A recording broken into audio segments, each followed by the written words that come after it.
오늘 아침에 주신 하나님 말씀은 신약성경 요한 2서 1장 12절부터 13절 두 구절 되겠습니다. 제가 갖고 있는 신약성경책 395면에 있습니다.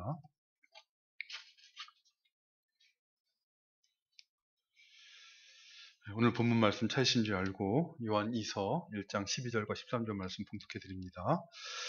내가 너희에게 쓸 것이 많으나 종이와 먹으로 쓰기를 원하지 아니하고 오히려 너희에게 가서 대면하여 말하려 하니 이는 너희 기쁨을 충만하게 하려 함이라. 택하심을 받은 네 자매의 자녀들이 내게 문안하느니라. 아멘. 오늘은 서신서인 이 요한 2서를 마무리하는 마지막 인사말을 살펴보도록 하겠습니다. 이 사도들 중에 가장 오래 살면서 1세기 말까지 복음을 증거했던 사도 요한은 당시의 영지주의자들이 교회에 들어와서 성도들을 미혹하고 있다는 것을 분별하게 되었습니다.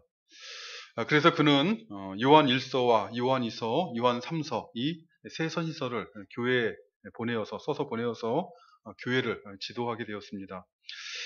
특별히 요한 2서를 통해서는 두 가지 중요한 권면을 하였는데, 하나는 우리가 살펴본 것처럼 서로 사랑하라라는 말씀이었고, 다른 하나는 그리스도의 교훈 안에 거하라라는 말씀이었습니다. 성도들이 신앙생활하면서 서로 사랑하길 힘쓰고 또 그리스도의 교훈 안에 거하길 힘쓰게 되면 아무리 영지주의자 같은 이단들이 교묘한 말을 만들어 교회를 흔들고자 할지라도 성도들은 믿음을 지키고 또 종말에 횡행하는 이단들의 미혹을 물리칠 수가 있는 것입니다. 그러나 반대로 성도들이 서로 사랑하는 신앙생활을 하지 않고 또는 그리스도의 교훈 안에 거하는 신앙생활을 하고자 힘쓰지 않으면 영지주의자들 뿐만 아니라 오고 오는 시대 가운데 일어날 것이라 주께서 예언하신 많은 거짓 그리스도와 거짓 선지자들에게 미혹을 당하게 되고 많은 것입니다. 어느 시대나 모든 교회는 그렇기 때문에 이 하나님의 택하심을 입은 성도들은 사도 요한이 교훈한 것처럼 서로 사랑하길 힘쓰고 또 그리스도의 교훈 안에 거하길 힘쓰는 그런 신앙생활을 추구해야 되는 것입니다. 그래야 그 교회가 음부의 권세가 이기지 못하는 교회가 되고 또 믿음의 반석 위에 든든히 서는 성도들의 교회가 되는 것입니다. 이렇게 사도 요한은 이 요한 2서를 통해서 서로 사랑하라 또 그리스도의 교훈 안에 거하라 이 두 가지 권면을 하였습니다마는 이 권면을 자세히 살펴보면 사실 이 두 가지 권면은 궁극적으로는 한나의 권면이라고도 이해할 수가 있습니다. 왜냐하면 서로 사랑하라라는 이 권면에서 의미하는 사랑이라는 것은 사람들이 일반적으로 살아가면서 이해하는 인간 중심적인 차원의 사랑이 아니라 하나님의 계명을 따라 행한다는 차원의 사랑이기 때문에 그렇습니다. 이미 살펴본 6절에 보면 또 사랑은 이것이니 우리가 그 계명을 따라 행하는 것이다 라고 사도 요한은 교훈했습니다. 그러니까 신자들의 사랑이라는 것은 하나님의 계명을 따라 서로에게 대하는 것이요, 이 하나님의 계명을 따라 행한다는 것은 하나님께서 보내신 아들이신 그리스도의 교훈 안에 그 교훈을 따라 행하는 것을 의미하는 것입니다. 그렇기 때문에 신자가 다른 성도들을 사랑한다는 것과 그리스도의 계명 안에 거한다는 것은 서로 분리가 될 수 없는 동전의 양면과 같은 것입니다. 성도들을 사랑한다라고 하는데 그리스도의 교훈 안에 거하기를 힘쓰지 않는다든지 또는 반대로 그리스도의 교훈 안에 힘쓴다라고 스스로 생각하고 살아가는데 다른 성도들을 사랑하지 않는 그런 일들은 정당한 신앙이 아니죠. 있을 수가 없는 것입니다. 형제 자매들을 성도들을 사랑하기를 원하시는 성도들이라면 그리스도의 계명이 무엇인지 알고 그 말씀대로 서로에게 대하기를 힘쓰는 그런 생활을 해야 되는 것입니다. 자신이 그리스도의 교훈 안에 거하기를 원하는 성도들이라면 동일한 믿음으로 하나님을 섬기는 형제 자매들에 대한 사랑으로 행하기를 힘쓰는 그런 신앙생활을 해야 된다는 것입니다. 이렇게 서로 사랑하고 그리스도의 교훈 안에 거하기를 힘쓰라라고 권면한 사도 요한이 이 요한 2서를 마무리하면서 마지막 인사말을 통해 교훈하고 있는 말씀은 무엇입니까? 일반적으로 우리가 생각할 때 마지막 인사말은 별로 중요하지 않게 여기기가 쉽습니다. 왜냐하면 하고 싶은 중요한 말은 이미 본론에서 다 했을 것이고 마지막 인사말은 단지 편지의 형식을 따라서 형식적으로 간단하게 했을 것이다 라고 생각하기 때문에 이 마지막 인사말은 가볍게 여기기가 쉽다는 것이죠. 그러나 한번 생각해 보십시오. 사람이 한평생을 살아가면서 하는 말들 중에 가장 중요하게 의미를 두고 하는 말이 무엇이냐라고 하면 무엇이라고 대답하겠습니까? 남들이 꼭 기억해 줬으면 하고 남기는 말은 언제 하는 것입니까? 아직 안 해보셔서 모를 것입니다만은 대개가 인생의 마지막에 하는 말일 것입니다. 확실한 것은 만일 우리가 마지막으로 한 가지 말을 남기게 된다면 우리는 우리 생애에서 가장 중요하고 의미 있고 가치 있는 말을 마지막에 하고자 하게 될 것입니다. 서신서를 마무리하는 요한도 마찬가지입니다. 서신서를 마무리하는 인사말이야 그저 서신서 형식을 따라서 의뢰하는 인사말이라고 생각하기가 쉽지만 그러나 오늘 본문 말씀을 보면 사도 요한은 마지막 인사말을 통해서 그가 개인적으로 매우 중요하게 또 의미 있게 여기는 두 가지 내용을 교회에게 교훈을 하고 있습니다. 먼저 오늘 본문 12절 말씀을 보면 내가 너희에게 쓸 것이 많으나 종이와 먹으로 쓰기를 원하지 않냐고 오히려 너희에게 가서 대면하여 말하려 하니 이는 너희 기쁨을 충만하게 하려 함이라 라고 말하고 있습니다. 그러니까 사도 요한은 이 서신서를 마무리하면서 아직도 쓸 내용이 많이 있다라고 밝히고 있습니다. 사실 교회 안에 교회 안에 들어와서 성도들을 미혹하기 시작한 이 영지주의자들에 대해서 그들의 생각과 가르침과 주장이 어떻게 구원의 복음을 대적하고 있는가, 어떻게 그들의 가르침이 적그리스도의 가르침이라 할 만한 것인가 하는 것에 대해서 글로 써서 자세하게 전할 진리의 말씀들이 얼마나 많이 있었겠습니까? 그러나 요한은 종이와 먹으로 쓰기를 원하지 않는다라고 밝히고 있습니다. 대신에 너희에게 가서 직접 대면하여 말을 하겠다라고 하고 있습니다. 당시에 종이와 먹은 오늘날과 물론 달랐습니다. 식물이나 광물에서 얻은 액체에서 얻은 검은 먹으로 파피루스라는 식물로 만든 투박한 종이 위에 글을 쓰는 것은 쉽지 않았습니다. 시간도 많이 걸렸고 혹시 물이 묻고 번지면 글씨를 알아보지 못할 수도 있었습니다. 그러나 이러한 불편함 때문에 사도 요한이 종이와 먹으로 쓰지 아니하고 직접 대면하여 말하겠다라고 밝히고 있는 것은 아닙니다. 사도 요한이 직접 가서 대면하여 말을 하겠다라는 그 이유를 사도 요한은 자신은 그것을 밝히고 있는데 12절 하반절을 보면 이는 너희 기쁨이 충만하게 하려 함이라 라고 말씀하고 있습니다. 우리말에는 너희 기쁨이 충만하게 하려 함이라 이렇게 번역되어 있지만 사실 이 너희 기쁨이 아니라 우리의 기쁨이 충만하게 하려 함이라 이렇게 번역할 수도 있는 말씀입니다. 그러니까 사도 요한이 종이와 먹으로 이렇게 편지로 쓰지 않고 자세한 내용을 길게 쓰지 않고 직접 대면하여 말을 하려고 했던 이유는 다른 데 있는 것이 아니라 이 편지를 받는 수신자들의 기쁨을 위해서 또는 편지를 쓰는 요한 자신을 포함해서 우리 모두의 기쁨을 위해서 직접 대면하여 말을 하겠다라고 밝힌 것입니다. 사실이 그렇습니다. 사랑하는 사람으로부터 편지를 받는 것은 반갑고 기쁜 일입니다. 아들을 군대에 보낸 부모님이라면 누구나 한 번은 다 경험이 있으실 줄 압니다만은 우리 군에 간 제 아들 성민이가 자대 배치를 받으면서 훈련소에서 지내는 동안 매일매일 쓴 편지를 보내왔습니다. 제 아내가 얼마나 기쁘게 그 편지를 받았는지 마치 성민이를 대하는 것처럼 기쁘게 받는 것을 보았습니다. 그러니까 사랑하는 아들이 보낸 편지를 받는 기쁨은 받아본 사람만 알 것입니다.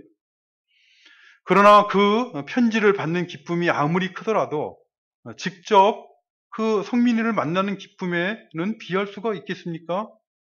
아무리 편지가 반갑고 기쁘다 하더라도 휴가 나온 아들을 직접 대면하여 만나는 기쁨에 비하면 아무것도 아닐 것입니다. 지금 사도 요한이 그 말을 하고 있는 것입니다.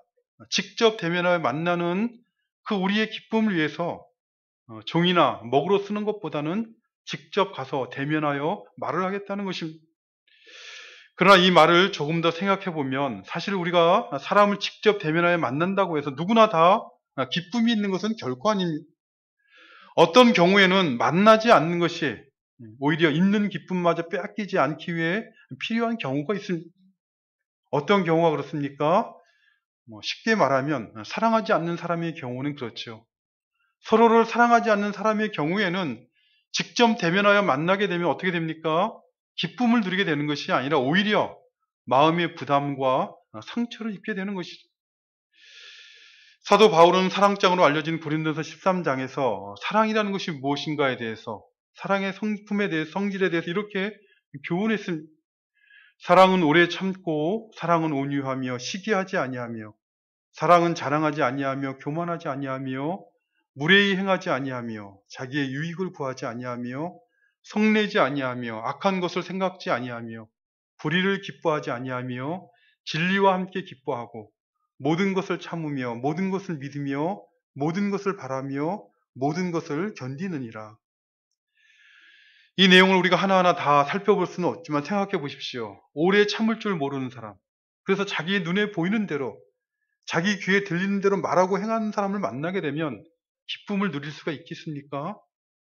말을 할 때마다 자기를 자랑하고 교만하게 말하는 사람과 만나면 즐거움을 누릴 수가 있겠습니까? 자기가 무례하게 행하면서도 무례하게 행하는 것을 모르고 무례하게 행하는 사람들, 자기의 유익만을 구하는 이런 사람들을 만나게 되면 그런 사람은 사도 요한이 말하는 기쁨을 결코 누릴 수가 없는 것입니다. 사도 요한이 이렇게 종이나 먹으로 쓰지 않고 직접 만나서 말함으로 우리의 기쁨을 충만하게 하려 한다라는 말은 그 전제는 서로가 사랑하는 관계이기 때문에 그런 것입니다. 사랑하는 관계이기 때문에 직접 만나 말하는 것이 서로에게 기쁨이 되는 것입니다. 근데 이 사랑하는 관계를 할 때 이 사랑이란 무엇입니까? 사도 요한이 계속해서 강조하고 교훈하고 있는 성도의 사랑이라는 것은 하나님의 계명을 따라 행하는 것입니다. 서로를 대하여서 하나님의 계명을 따라 대하는 것이 사랑하는 것이고, 서로를 대하여 하나님의 계명 안에서 사랑으로 대하기 때문에 직접 만나 말하는 것이 서로에게 기쁨을 주고 서로의 기쁨을 충만하게 하는 것입니다.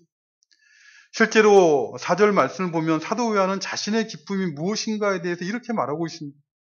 너희 자녀들 중에 우리 아버지께 받은 계명대로 진리를 행하는 자를 내가 보니 심히 기쁘도다. 사도 요한 자신도 기쁨을 누렸는데 자신이 누리는 그 기쁨이라는 것은 교회와 성도들이, 신자들이 아버지께 받은 계명대로 진리를 행하는 것을 보는 기쁨이다라고 밝히고 있는 것입니다.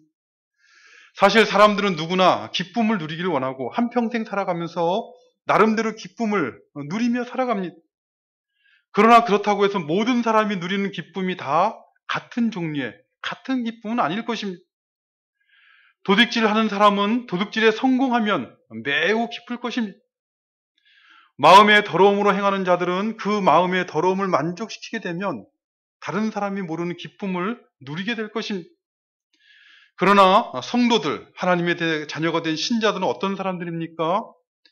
하나님의 자녀가 된 신자는 세상의 재물을 탐하는 도둑들도 아니고 하나님을 모르는 사람들처럼 마음의 더러움을 따라 자기 욕심을 따라 행하는 자들도 결코 아닌 것입니다. 하나님의 택하심을 받은 신자는 하나님의 계명을 알아들을 수 있는 은혜와 진리를 따라 살아가게 하시는 하나님의 은혜를 입은 사람들이죠.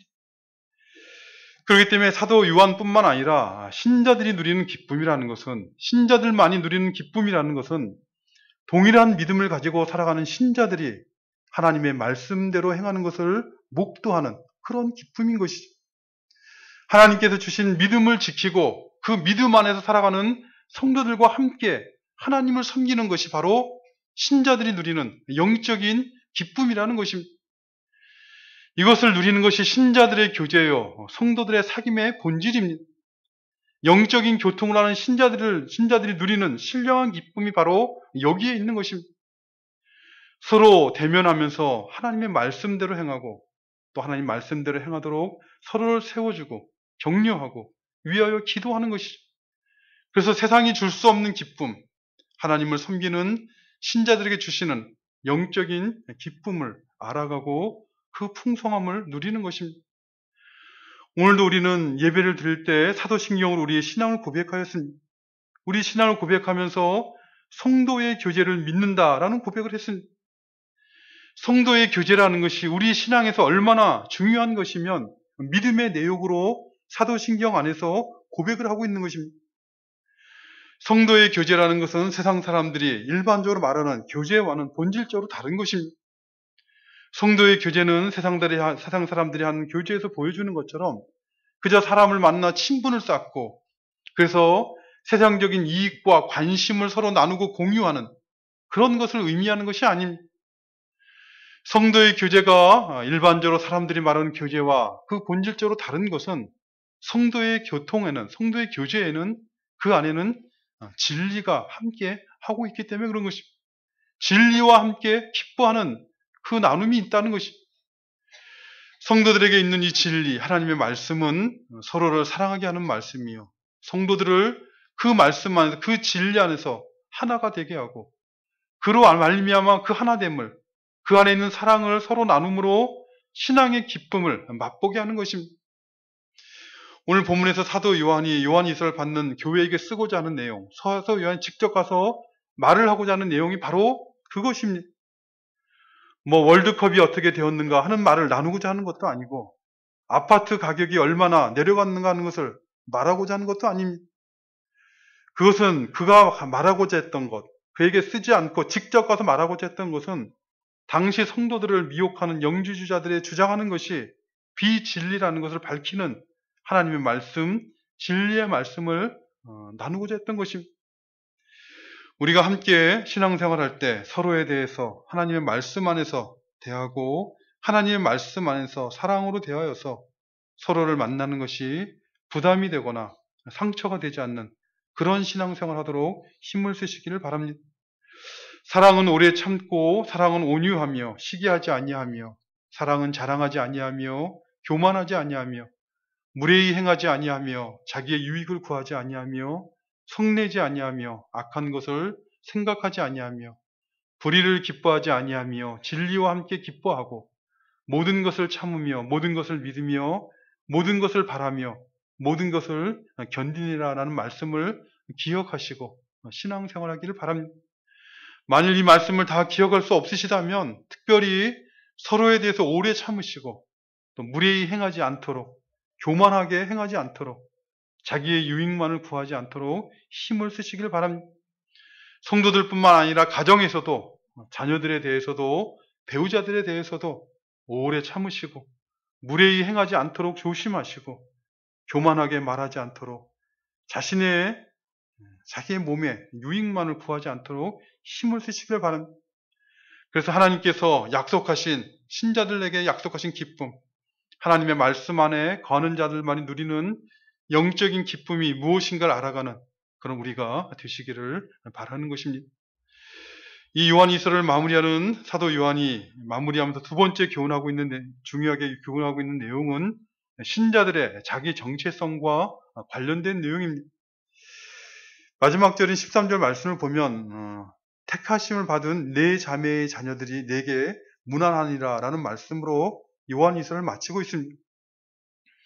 이 마지막 절인 13절 말씀에서 네 자매, 이 네 자매라는 것은 네 명의 자매라라는 의미가 아니라 너의 자매라는 뜻입니다. 그러니까 13절 말씀은 택하심을 받은 너의 자매의 자녀들이 내게 무난한다 이렇게 말씀하고 있는 것입니다. 너희 자매의 자녀들이라 이렇게 표현하고 있는 이 표현은 당시의 교회를 의미하는 말씀입니다.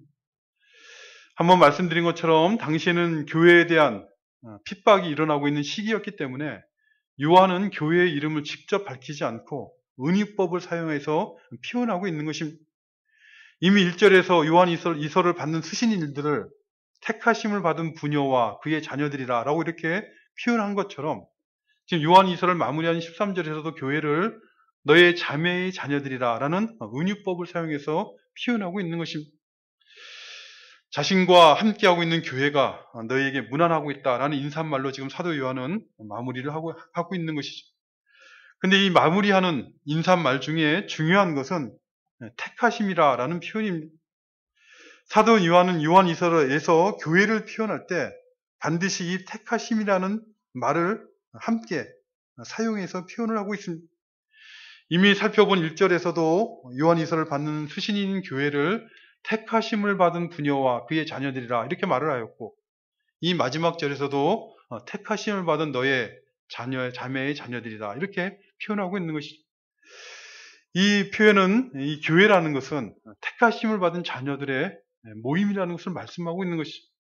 근데 이 택하심이란 사람 편에서 택한 것이 아니라 내가 하나님의 자녀가 되겠다라고 택한 것이 아니라 하나님께서 택하신 것을 말하는 것입니다. 에베소서 1장 3절부터 5절 말씀을 보면 찬송하리로다 하나님 곧 우리 주 예수 그리스도의 아버지께서 그리스도 안에서 하늘에 속한 모든 신령한 복을 우리에게 주시되 곧 창세전에 그리스도 안에서 우리를 택하사 우리로 사랑 안에서 그 앞에 거룩하고 흠이 없게 하시려고 라고 교훈하고 있습니다. 그러니까 찬송받기에 합당하신 하늘의 하나님, 아버지 하나님께서 우리를 택하셨다는 것이죠. 우리의 행위를 따라 우리를 택하신 것이 아니라 그리스도 안에서 그리스도로 말미암아 택하셨는데 언제 택하셨다는 것입니까? 창세전에 택하셨다는 것입니다. 단순히 우리가 태어나기 이전에 택하신 것이 아니라 이 세상을 만드시기 전에 택하셨다고 하니 얼마나 놀라운 것입니까? 사람의 생각과 이해로는 알 수 없는, 사람의 생각과 이해를 초월하는 하나님의 택하심이 있었다는 것입니다. 그런데 오늘 본문을 보면 사도 요한은 이 마치 택하심을 받은 자들이 누구인 줄 아는 것처럼 택하심을 받은 내 자매의 자녀들이 내게 무난하니라 라고 말씀하고 있습니다. 사도 요한은 그들이 택함을 받았다는 것을 어떻게 알 수가 있었겠습니까? 오늘 본문에는 그 근거가 무엇인가를 직접 밝히고 있지 않습니다. 그러나 사도 요한뿐만 아니라 사도 바울도 데살로니가전서 1장 4절 말씀을 보면 데살로니가 교회에게 말하기를 하나님의 사랑하심을 받은 형제들아 너희를 택하심을 내가 아노라 라고 밝히고 있습니다. 어떻게 알 수가 있다라고 말하고 있는 것입니까? 창세전에 영원전에 하나님께 택하신 것을 어떻게 알 수 있는 것입니까? 그것은 그들이 사도들이기 때문에 알 수 있는 것이 결코 아닙니다. 성경 말씀의 근거에 생각한다면 하나님의 택하심이라는 것을 어떻게 택하셨는지, 누구를 택하셨는지 우리는 알 수는 없지만 하나님의 택하심에는 목적이 있다는 것을 분명하게 밝히고 있습니다. 하나님께서 창세전에 누구를 택하셨는 걸 우리는 알 수 없지만 그러나 하나님의 택하심에는 목적이 있다는 것입니다. 그래서 그 하나님의 택하심의 목적이 누군가에서 이루어지고 있다면 그 사람, 그 누군가는 하나님의 택하심을 받은 자인 것을 알 수가 있는 것이죠. 그렇다면 하나님의 택하심의 목적은 무엇입니까?